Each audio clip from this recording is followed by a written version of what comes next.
kuipatia nchi uchaguzi huru na wa haki. Sasa hiyo kesi ilisema vile vile kitu pekee ambacho tume haiwezi kahojiwa ni pale inapokuwa imetenda kazi zake au imetimiza wajibu wake kwa mujibu wa Katiba ya Jamhuri ya Muungano ya Tanzania na sheria zilizowekwa. Lakini kama pale inapokuwa imekiuka kile ambacho katiba inasema na kile ambacho sheria za nchi zinasema, basi matendo hayo yanapingika na yanaojika. Sasa kama mtu anaelewa kifungu cha 162 cha sheria ya uchaguzi wa rais, wa bunge na madiwani kinaipa tume haki ya kuchapisha kanuni za uchaguzi, lakini haitoi haki ya tume kuzuia mtu yeyote yule au chama chote kile kushiriki katika siasa au katika uchaguzi.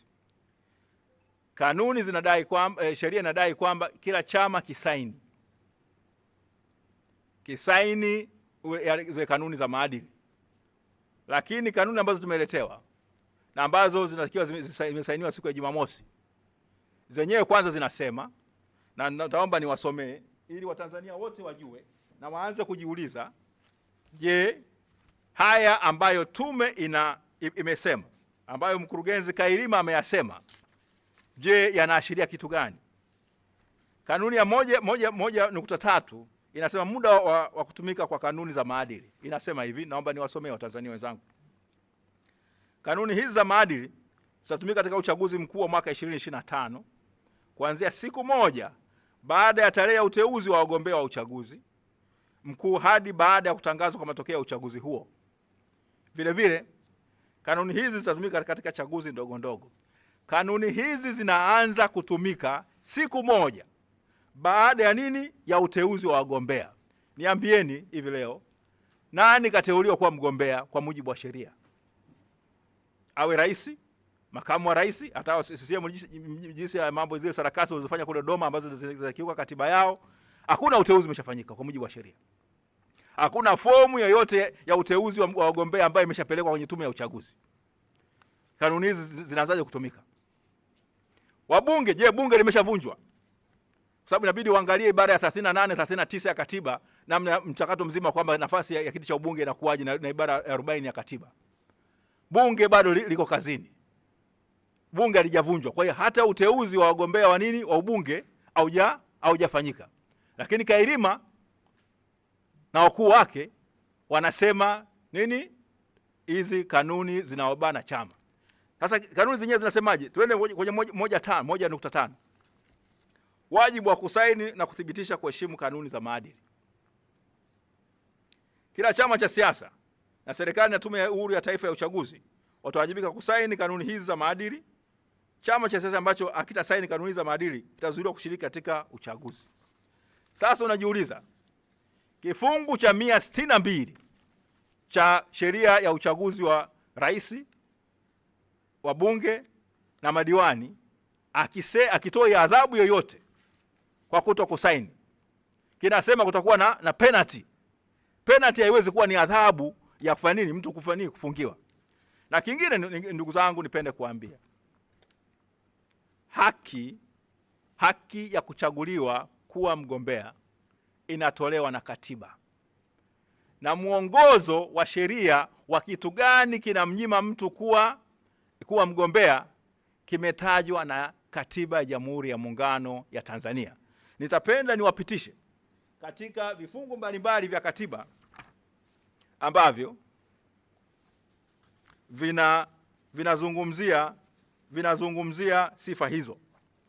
Tukienda ibara ya 39 ya Katiba ya Jamhuri ya Muungano ya Tanzania inasema mtu hata stahili kuchaguliwa kushika kiti cha rais wa Jamhuri ya Muungano wa Tanzania isipokuwa tu kama ni raia wa kuzaliwa Jamhuri ya Muungano kwa mujibu wa sheria ya uraia, ametimiza umri wa miaka 40 ni mwanachama na mgombea aliyependekezwa na chama cha siasa, anazo sifa za kumwezesha kuwa mbunge au mjumbe wa baraza la wawakilishi, na katika kipindi cha miaka mitano kabla ya uchaguzi mkuu hajawahi kutiwa hatiani katika mahakama yoyote kwa kosa lolote la kukwepa kulipa kodi yoyote ya serikali. Je, kuna sharti za kusema saini maadili hapa? Alipo. Vivyo hivyo tuende kwa wabunge. Wabunge tunapata sifa zao za kugombea ubunge. Kwanza makamu wa rais.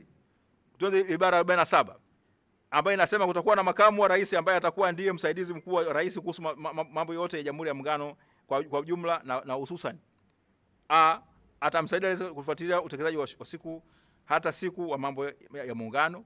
Atafanya kazi zote atakazoagizwa na rais. Atafanya kazi zote za rais kama rais hayuko katika kazini au yuko nje ya nchi. Sasa bila kuathiri, mtu atateuliwa 4 ibara ya 40 na 7 kifungu ibara ndogo ya 4 inasema hivi: mtu atateuliwa kugombea au kushika kiti cha makamu wa rais wa Jamhuri ya Muungano isipokuwa tu kama ni raia wa kuzaliwa wa Jamhuri ya Muungano kwa mujibu wa sheria ya uraia, ametimiza umri wa miaka 40, ni mwanachama na mgombea aliyependekezwa na chama cha siasa, anazo sifa za kumwezesha kuwa mbunge au mjumbe wa baraza la wawakilishi, katika kipindi cha miaka mitano kabla ya tarehe ya uchaguzi hajawahi kutiwa hatiani katika mahakama yote kwa kosa lolote la kukwepa kulipa kodi yoyote ya serikali.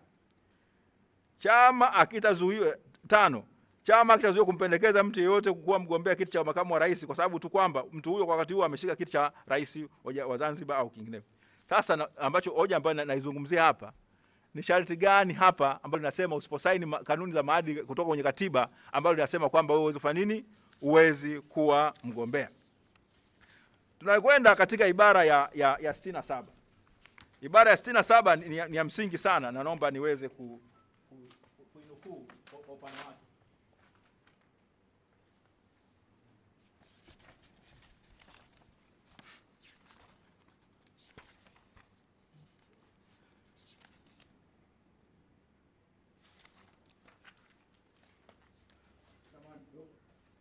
Ibara ya 67 tunakwenda katika ambayo inazungumzia kwa upana wake sifa za mgombea wa kiti cha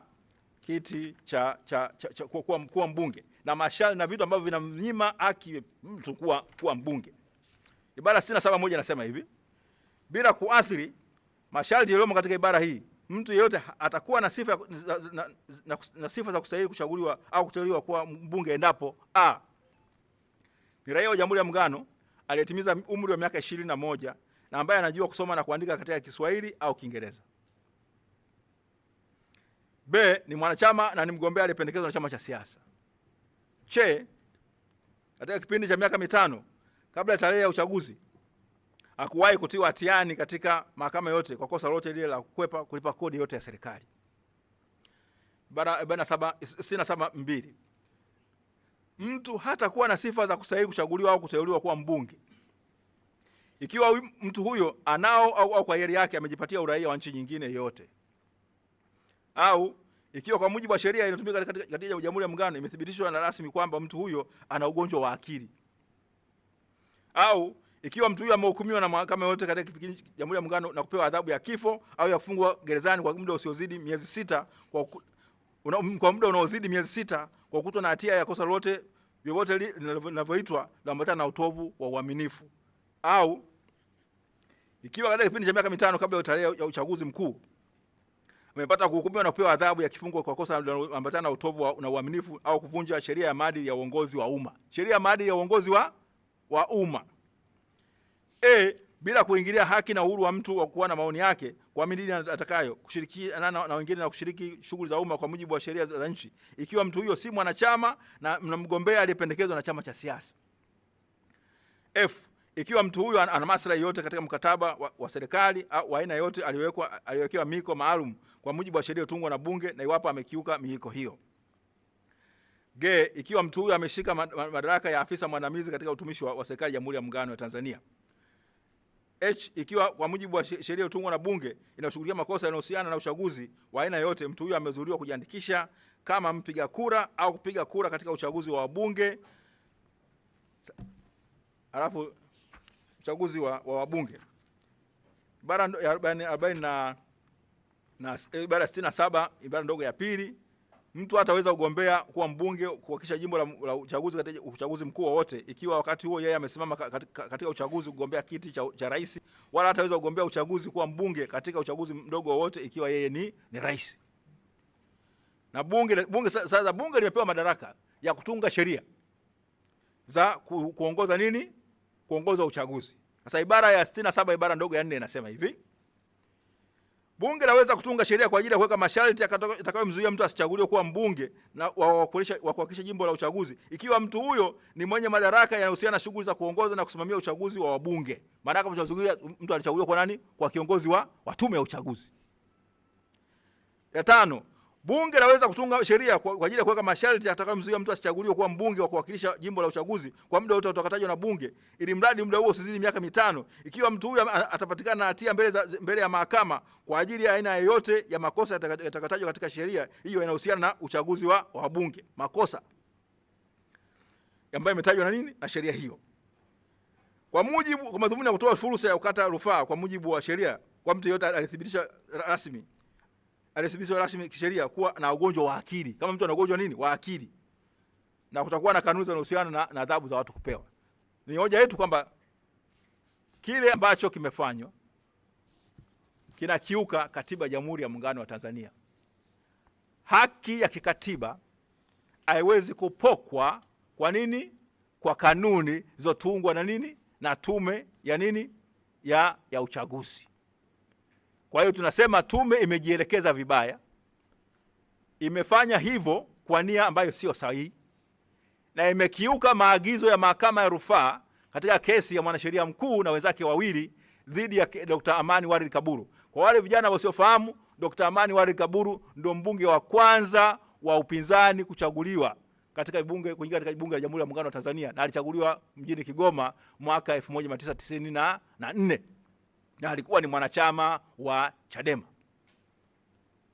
Alifanywa kila aina ya mizengwe na alifanywa kampeni ya ajabu, ikiwa pamoja na rais aliyekuwepo wakati huo, Rais Ali Hassan Mwinyi, naibu waziri mkuu na waziri wa mambo ya ndani wakati huo Agustino Lyatonga Mrema na wengine wengi, pamoja na RTD na vyombo vya serikali kutumika na rasilimali za serikali kutumika kufanya nini?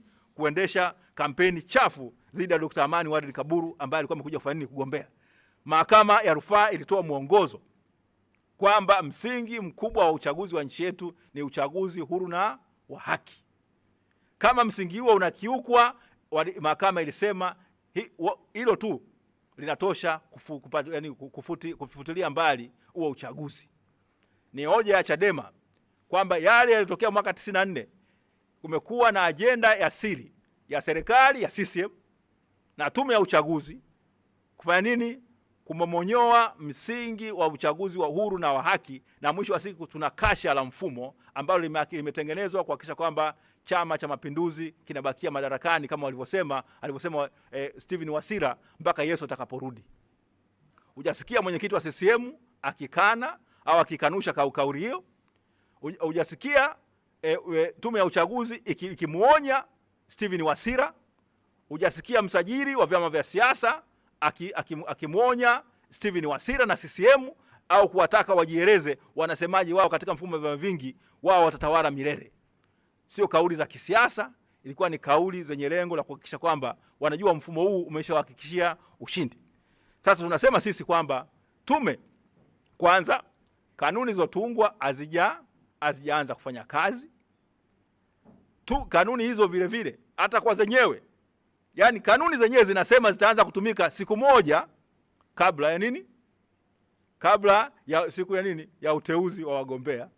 Na nimeweza kwamba hicho kitu hakijafanyika, na kitafanyika tu pale bunge litakapokuwa lifanya nini? Limevunjwa. Wagombea wamekwenda tume ya uchaguzi kufanya nini? Kuchukua zile fomu za nini za kugombea na kuteuliwa rasmi kuwa wagombea. Na ndio hapo mambo sasa mtu Kailima anasimama na akiwa chini ya majaji, mwenyekiti wake ambaye ni jaji wa mahakama ya rufaa. Nazungumza haya na mimi nikiwa ni wakili, inanisikitisha sana kwamba usingetegemea makosa kama haya kufanyika. Ni mwisho wa siku ni kwamba wapinzani wanakosea, CCM katu kamwe haikosei mbele ya tume, na mbele ya msajili wa vyama vya siasa. Sasa hii si sawa. Msingi mkubwa wa demokrasia katika nchi yetu ni kuwa na haki ya wananchi kuchagua viongozi wao, na wananchi waamue katika kura kwamba fulani na fulani, mgombea fulani ndio awe kiongozi wetu. Kila kura inayopigwa ihesabike, wagombea wote wawe katika uwanja ambao umelingana. Hiyo ndio imekuwa ni campaign ya Chadema ya no reforms no election, kwa sababu ya mparaganyiko mkubwa wa mfumo wa uchaguzi ambao tumeushuhudia tokea ule mwaka wa 94 ambao Jaji Nyalali na wenzake, Jaji Mkuu Nyalali na wenzake walitamka, tukategemea kwamba wenye masikio watasikia, hawajasikia. Na mnafahamu kuna kesi nyingine, hawa wenzetu wa CCM katika kesi ya ambayo inahusiana na masuala ya takrima, wa taasisi tatu zilikwenda mahakamani. Taasisi tatu zilikwenda mahakamani na kupinga kifungu ambacho kinaruhusu masuala ya takrima. Mahakama Kuu ikatamka kwamba kutoa zawadi, iwe t-shirt, iwe kuwapa watu chakula, siku hizi kuna kufutarisha, kuna nini, yote ni matendo ya rushwa. Mmeona mambo yanaendelea hivi sasa. Mwezi uliopita wale ambao ni wabunge na wengine wanasema wanafutarisha kila maeneo, eti matendo ya ukarimu. Miaka yote walikuwa wapi? Lakini mahakama ya rufaa ilitamka kwamba swala yote ambayo yanahusiana na takrima ni kinyume cha katiba na inakiuka msingi mkubwa. Na mahakama ya rufaa, mahakama kuu ilipotamka hivyo, nitaomba nisome kwa Kiingereza kwanza. Hii ni kesi ya mahakama kuu, lakini serikali ilisema kwamba haitaikatia rufaa, maana yake ilikubaliana na uamuzi wa mahakama kuu. Kwa maana huu uamuzi ndio uamuzi wa mwisho kuhusiana na masuala ya kutoa zawadi, kufanya matendo ambayo ya kuwapatia watu t-shirt na kila kitu. Mahakama Kuu ilisema hivi: as correctly submitted by the advocates for the petitioners, the enactment of takrima provisions is a very dangerous approach in the whole process of conducting elections. It amounts to building a culture which, if sustained, will lead this nation to a bad destination. People should get the opportunity to think freely and decide freely, and should not be subjected to influences of takrima.